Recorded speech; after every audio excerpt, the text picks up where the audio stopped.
ደረጀ በህይወቱ ከባድ ውሳኔ ወሰነ። ለወይዘሮ ማርታ ለሚስቱ ሁሉንም ነገር ነገራት። የ25 ሚስጥር ልነግርሽ ነው ማርቲ፣ ግን እባክሽን መጀመሪያ እስከ መጨረሻው ሰምተሽ ውሳኔሽን ታሳውቂኛለሽ እና በማህል ምንም አይነት እንድታናጥቢኝ አልፈልግም ብሎ አላት። እሺ ደሬ ታዲያ ቀጥልልኛ፣ ደግሞ ምን ደብቀኸኝ ነው? አምናሃለሁ ደሬ፣ መቼም አንተ ጥሩ ነገር ሆኖ ነው እንጂ የምትደብቀኝ፣ በፍጹም መጥፎ ነገር እንደማትደብቀኝ በደንብ አድርጌ ነው የማቅህ እናም የማምንህ ብላ አለችው። እባክሽ ማርቲ እንደዚህ እያልሽው ለነገሬን እንድታባብሽው አልፈልግም፣ እባክሽ ተይኝ ብሎ አላት። አረ እኔማ እንዴት ልተውህ እችላለሁ? በፍጹም ይህንን ነገርማ ማድረግ አልችልም። በል ንገረኛ አደሬ ብላ ስትለው እያንዳንዱ ነገር ነገራት። እናም 20 ዓመት በፊት እሷ ላይ እንደማገጠባትና አሁንም ደግሞ እናቷ ልጅቷን እንደምትፈልጋት ልጅቷ ደግሞ ዳጣ እንደሆነች ነገራት። ደሬ እየቀለድክብኝ መሆን አለበት። እንዴት እንደዚህ ሊሆን ይችላል? በፍጹም አንተ ባሌማ እኔን ትተህ ሌላ ጋር ሂደህ አብረህ ልታደር አትችልም። እናም የሰው ገላ አቅፈህ የማደሩ አቅምና ህሌናው የለህም ብላ አለችው። አይ ይህ ነገር እንኳ ተፈጥሯል ማርትዬ፣ እና እባክሽ ስለተፈጠረው ነገር ሆነ ስላደረግኩትም ነገር በጣም ይቅርታ፣ ግን ደግሞ የእውነቴን ነው ምልሽ፣ ለሷ ምንም አይነት ስሜት የለኝም። አንቺን ነው በደንብ የምናፈቅሽና የምወድሽ እና ዛሬም ነገም አንቺና አንቺ ብቻ ነሽ በህይወቴ ብሎ አላት። ምን ጭራሽ እንደዚህ ስትል ምንም አታፍርም? ቆይ እንዴት እንደዚህ ሊሆን ይችላል? እኔ የት ሄጄ ነበር? ምን ዋጋ አለው ማርቲ? በሰዓቱ አንቺ እቤት ሄድሽ፣ እቤት ተቀመጥሽ፣ የት ሄድሽ? ዋናው ነገር እኔ ማግጬ ልጅ እንዳለኝ ማወቅሽ ነው። ምን? ይህንን ነገር ልጆቼ ከሰሙ እመነኝ አባትነትህን ክደው ሌላ አባት ፈልይልን ነው የሚሉት። በተለይ አቢገር መቼም ቢሆን ይቅርታ አታደርግልህም። እንዴ ማርቲ፣ ታዲያ ለዚህ እኮ ነው አንቺን የማዋይሽ። ምን እኔ ተረጁ አባትሽን በእኔ ላይ ሌላ ሴት ደርቧል ብዬ ነው የምነግራት? አንተ ግን ምኑ ማፈሪያ ነህ? እንዴት እንደዚህ ታደርጋለህ? ደሬ እንዴት? እኔ እኮ ካንተ ምንም ነገር ጠብቄ አላውቅም ነበረ ፍቅርህን እንጂ አንድ ቀንም ባሌ ሂዶ ከሌላ ሴት ጋር እኔ አስጠልቸው። ኧረ ተይ ማርቲ፣ አንቺ አስጠልተሽኝ አይደለም። ሰላም ዳጣን ቁጭ በይ ተነሽ ብድግ በይ እያለች አሰቃየቻት። ዳጣ በጣም ደነገጠችና የእውነት ጽንሱ ከሆነ እንደዚህ መከራሽን የሚያሳየሽ ልረዳሽ ይችላለሁ፣ ካልሆነ ግን ለምንድን ነው በዚህ ልክ የምታፋጥጭኝ? ምን ነው ብላ አለቻት። ናታን ዛሬ ሰላምን አፋጠጣት። ቆይ የልጁ አባት የውሃ ሽታ ሆኖ ቀረ ማለት ነው? ቆይ አንተ ደግሞ አቢገርን ትንሽ ባርፍ ጭራሽ አንተ ብሰህ ትገኝ እንዴ ብላ ስትቆጣው፣ አረ ምነው ሰላምዬ ዛሬማ ቁጣ ብሎሻል፣ ጽንሱ ከሆነ ንገሪኝ ብሎ አላት። አረ እንደዛ አይደለም፣ በፍጹም አልተቀየምኩም፣ ግን ደግሞ እኮ እውነቴን ነው። ታዲያ እኔ ምንድን ነው የልጁ አባት ነው ያልኩት? ሌላ መጥፎ ነገር ተናገርኩ ወይም ደግሞ የልጁን አባት አምጪ አላልኩሽ? ወይ ጉድ! ለማንኛውም ሰላምዬ ይመችሽ። ለምንድን ነው የጀመርከውን እማጨርስልኝ? በዚህ ስሜት ሹነሽ ታዲያ ባወራሽ ምን የሚሰማሽ ይመስልሻል? ለማንኛውም ግን ልጅቷ አዲስ አበባ ተወልዳ ያደገች ናት። የት ቦታ የት ሰፈር እሷ ራሷ አታውቀውም። ብቻ ግን አዲስ አበባ እንድትወለደች ነው።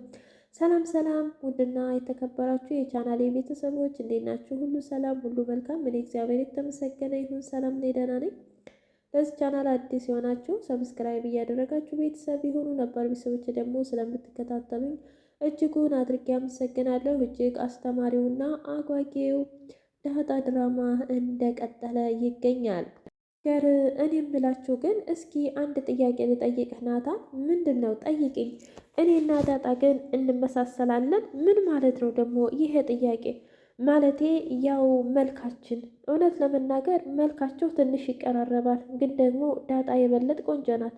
ሌላው ነገር ግን ይሄ ጸባይ ምናምን ከውሃ ጋር ትሄዳለች፣ ከአንቺ ጋር ግን በፍጹም የምትሄድ አይደለችም። ቆይ ግን ለምንድን ነው ይሄን ጥያቄ እየጠየቅሽኝ ብሎ ሲላት አርጁን እኮ አግኝቸው። ወይኔ ዳጣ አለች። ምነው አናደደሽ? ቆይ እሱ ልጅ ግን ከአንቺ ህይወት እንዲወጣ ነግሬው አልነበር እንዴ? ምን ነው?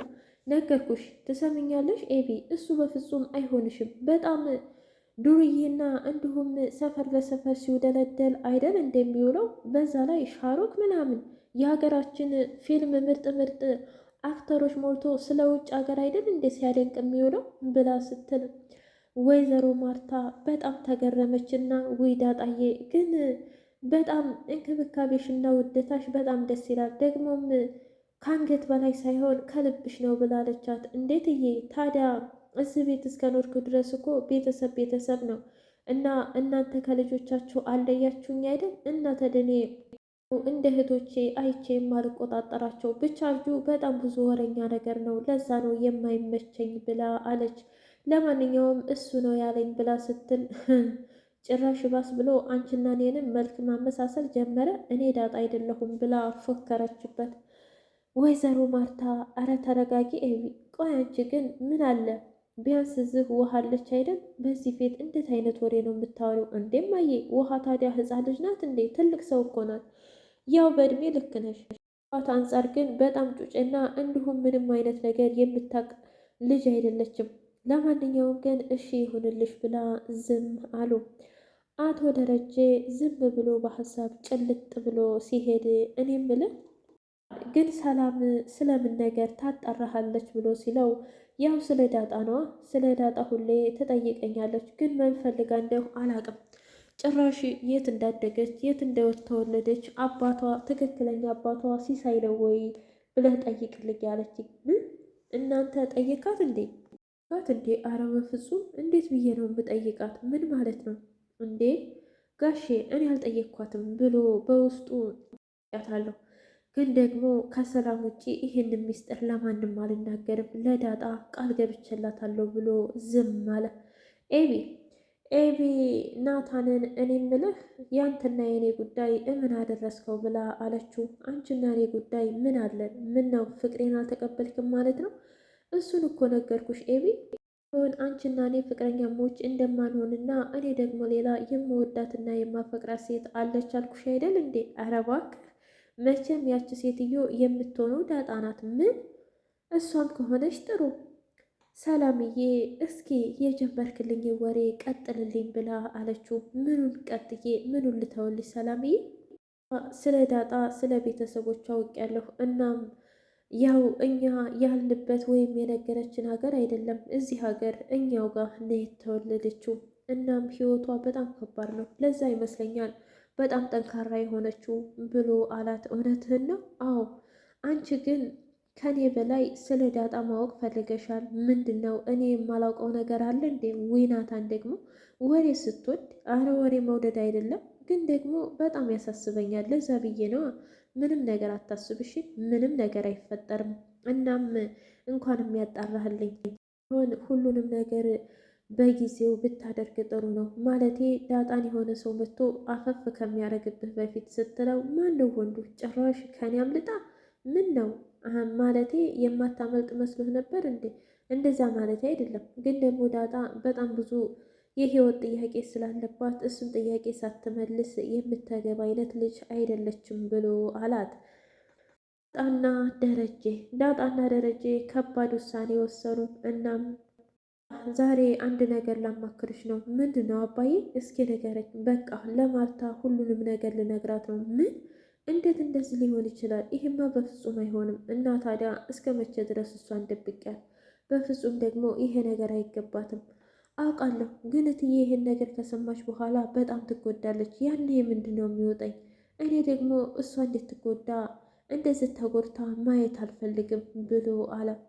እንዴ እሱ ታዲያ ሳይገባኝ ቀርቶ ይመስልሻል? እና ግን ደግሞ የበለጠ የምትጎዳውና የምትሰባበረው እኔ እንደዚህ እንዳደረግኩኝ ያወቀች ቀን ነው ከሌላ ሰው እና ከራሴ አንደበት ልነግራት እፈልጋለሁ ብሎ አለ። ከዛም በኋላ ዳጣ ተቀያየረች። ቆይ ምንድን ነው የሚሆነው? የእውነት ቤት ያስወጡኝ ጊዜ ምን ሊውጠኝ ነው? እና ደግሞ አባዬንም ሆነ ውሃንም እንዲሁም ማንንም ማየት አልፈልግም። ወይኔ ጉዴ እንዴት ላደርግ ነው? እትዬ በጣም ልቧ ይሰበራል እያለች መጨነቅና ለሞገስ ደውላ አባዬ ሁሉንም ነገር ለትዬ ሊናገር ነው። ምን? አዎ።